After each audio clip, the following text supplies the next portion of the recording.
கும்பராசிக்கு ஜென்ம சனி நடைபெறுது. அதுலேயும் சனி அஸ்தங்கமாகுது. அதாவது இந்த 5ஆம் தேதி வரைக்கும் கண்டிப்பாக ரொம்ப கேர்ஃபுல்லாக இருக்கும்.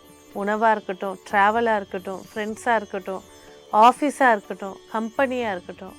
இந்த 1ஆம் தேதியிலேருந்து 5ஆம் தேதி தாண்டினதுக்கப்புறம் ராஜ யோகத்தை ஏற்படுத்தி தரும். ராஜயோகம் வர வருமானத்தை கரெக்டாக பிடிச்சிக்கோங்க. உங்களுக்கு அதிர்ஷ்ட வருமானங்களும் ஏற்படுத்தி கொடுக்கும். கேர்லெஸ்ஸு ஒரு பேச்சினால் அதை நீக்கிடாதீங்க. சொத்து நல்ல லாபத்தை ஏற்படுத்தி தரப்போகுது. சொத்து வாங்கணுன்ற எண்ணம் மேலோங்க போது, அந்த எண்ணம் மேலோங்கக்கூடிய ஆற்றல் வேலையும் நடக்க போகுது. திருமணம் பேச்சுவார்த்தை எடுக்கும்போது கண்டிப்பாக கவனம் தேவை.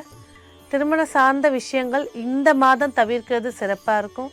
சொந்த தொழில் பேசும்போது சொந்த தொழிலில் லாபம், உங்களோட வேலைக்கு ஒரு மாத சிறு வருமானம் வர மாதிரி இருக்க போதுங்க.